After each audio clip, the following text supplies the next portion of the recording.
saluto ai nostri amici telespettatori, eccoci al consueto appuntamento con la rubrica Family, Salute e Benessere. Oggi è nostro gradito ospite il professor Gianluigi Gigli, che è direttore della clinica neurologica dell'azienda sanitaria universitaria del Friuli Centrale.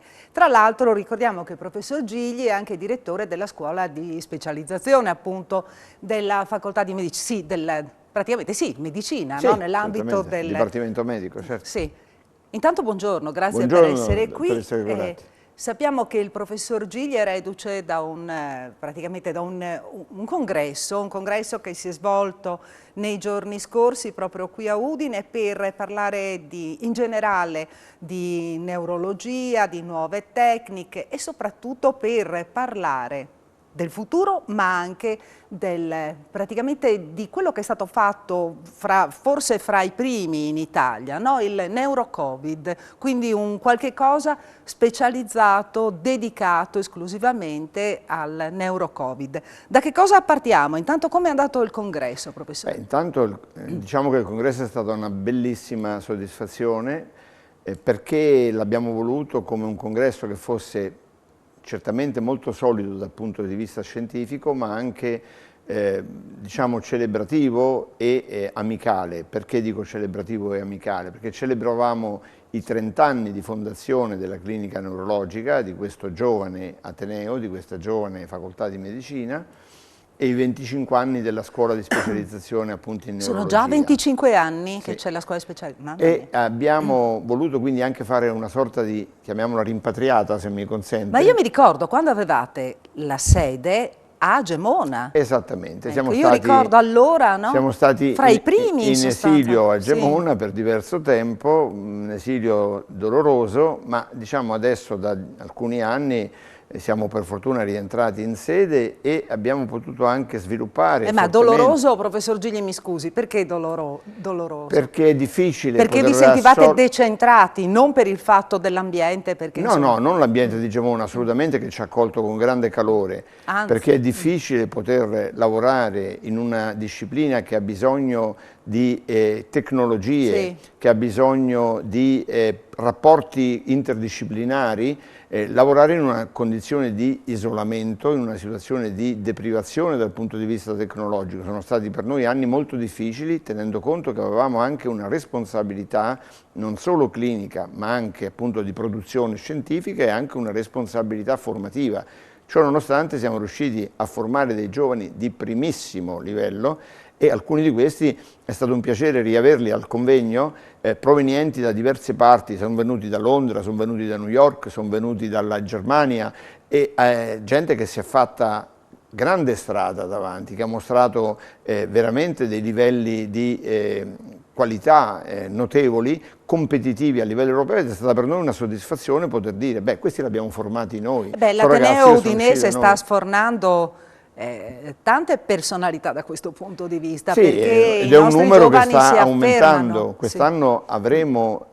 abbiamo già 11 nuovi specializzandi e se il trend continuerà in questo senso, tenuto conto appunto che la sanità ha bisogno di formare più medici, arriveremo presto a averne 48 sul totale, il che significa un apporto notevole anche alla qualità della sanità in ambito neurologico, ovviamente dentro il nostro ospedale, ma significa anche poter influire notevolmente sul destino di tante altre strutture, che si gioca innanzitutto sulla presenza di specialisti, sempre più rara, e poi si gioca appunto sulla loro qualità. Ecco perché neurologia è ancora una specialità appetibile, anche scelta dai giovani, perché so che ci sono delle specialità che vengono scelte un po' di meno, anche perché si pensano che implichino tanta fatica, di più turni, invece la medicina è tutto un insieme, cioè bisogna viverla. Le posso dire con soddisfazione di sì, le faccio solo un esempio. Un paio di anni fa si è iscritto con noi addirittura un ragazzo che era arrivato 37esimo su tutte le specialità su tutto il territorio nazionale, il che vuol dire che c'è effettivamente una attrazione, ma questa perché non è merito nostro, sì, è merito anche ovviamente della voce che si sparge della qualità della formazione. Se non ci fosse la materia prima uno non sceglierebbe. Assolutamente, però credo che il merito sia soprattutto della disciplina. Cosa voglio dire? La neurologia sta vivendo oggi, negli ultimi 30 anni, che sono gli anni poi della nostra clinica, in qualche modo sta vivendo uno sviluppo di conoscenze che altre discipline hanno avuto in precedenza e che rende entusiasmante e affascinante il percorso formativo del giovane e le prospettive future di ricerca e di studio. Senta, parliamo, intanto questa grande partecipazione di giovani, no, che hanno portato nel corso del congresso le loro esperienze, quindi per lei grande soddisfazione. Ma parliamo anche di questa novità, novità che ormai non è più una novità, il Neuro-Covid, fra i primi in Italia. Ecco, spieghiamo anche ai telespettatori effettivamente che cosa può accadere. Era esattamente poco più di un anno fa, eravamo a ottobre del 2020 e il nostro ospedale era in una situazione di profonda pressione, diciamo, dal punto di vista della malattia, dell'infezione. Non si sapeva più dove mettere i malati e c'era difficoltà a gestirli in modo appropriato da un posto all'altro. Dovevamo ogni volta noi andare in consulenza, metterci tutto lo scafandro, entrare dentro, eccetera. Proposi io alla direzione sanitaria, che lo accolse di buon grado, devo dire, perché c'erano i numeri per farlo, di mettere in piedi appunto un reparto di neurologia Covid. Per cui la clinica neurologica fu trasformata appunto in reparto Covid e fu l'occasione per noi di dare un aiuto innanzitutto molto concreto, una qualità di cure ai numerosi pazienti con problemi neurologici. È stata l'occasione per dare anche una bella testimonianza. Voglio ricordare e ringraziare i medici, gli infermieri e il personale ausiliario che hanno contratto la malattia durante appunto il periodo di attività nel nostro reparto.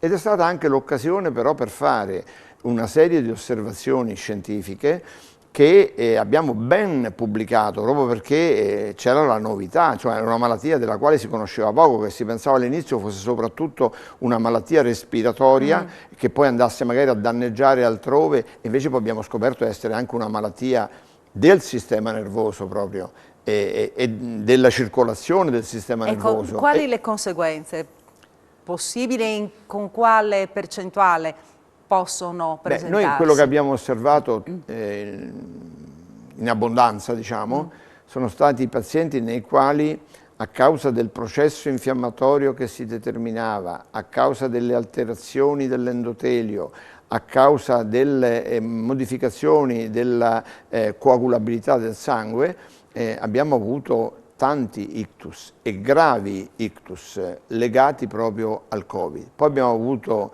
delle patologie infiammatorie come la poliradicoloneurosi acuta, detta anche sindrome di Guillain-Barré. Poi abbiamo però osservato di tutto. Voglio ricordare, perché fu una delle primissime osservazioni, il discorso che adesso tutti sanno anche all'osteria, diciamo, del danno all'olfatto e al gusto, che testimoniavano secondo noi anche una porta d'ingresso proprio a livello del sistema nervoso. Ma abbiamo osservato anche cose più strane, un caso solo per dire di miastenia, che è una malattia autoimmune scatenata, ecco. Abbiamo visto una serie di osservazioni veramente di grande interesse scientifico, ma soprattutto, voglio ribadire, è stata l'occasione per dare un grande aiuto alla comunità udinese e del Friuli in genere nel dare un'assistenza qualificata a questi pazienti in un momento tragico. Oggi per fortuna siamo in una situazione diversa.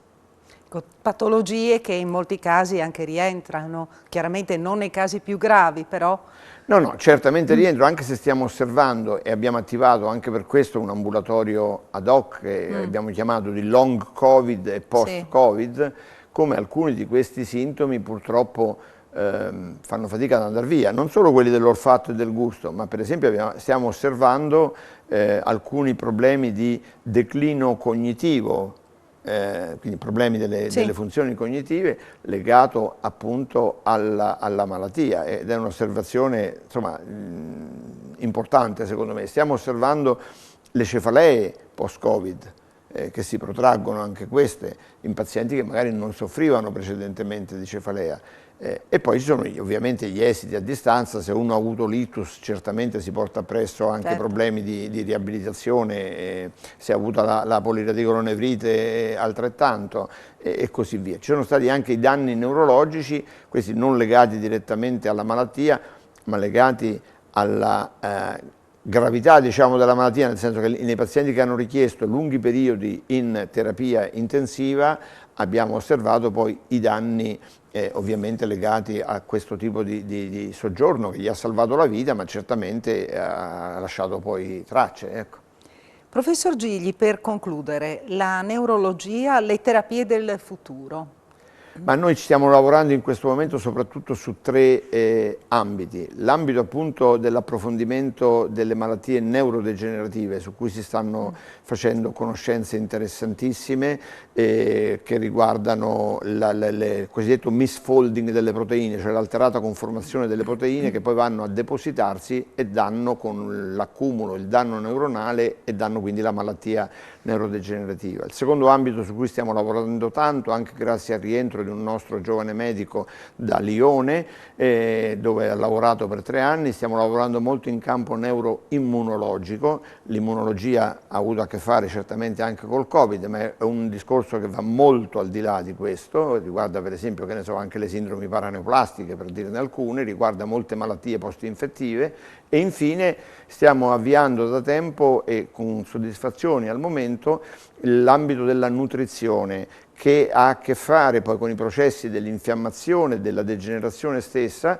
ambito della nutrizione che riguarda per esempio la sclerosi multipla, che riguarda l'emicrania e sul quale abbiamo attivato un ambulatorio e contiamo di sviluppare anche il nesso che ormai è chiamato asse intestino-encefalo, che con diversi meccanismi di tipo immunologico, di tipo neurotrasmettitoriale, di tipo strettamente nervoso, fa parlare per così dire la nostra flora batterica intestinale con l'intestino e ne condiziona profondamente le risposte, il microbiota appunto. Bene, grazie professor Gigli, purtroppo il tempo a nostra disposizione. Guardi, grazie a voi. Qui il tempo vola. Grazie per questa opportunità e un saluto ai telespettatori. Spero di averla presto nuovamente, no? Molto volentieri. Grazie al professor Gianluigi Gigli, che ricordiamo essere direttore della clinica neurologica dell'azienda sanitaria universitaria del Friuli Centrale. Grazie per averci seguito e noi con la rubrica Family, Salute e Benessere ci vediamo la prossima settimana, sempre alla stessa ora. Arrivederci.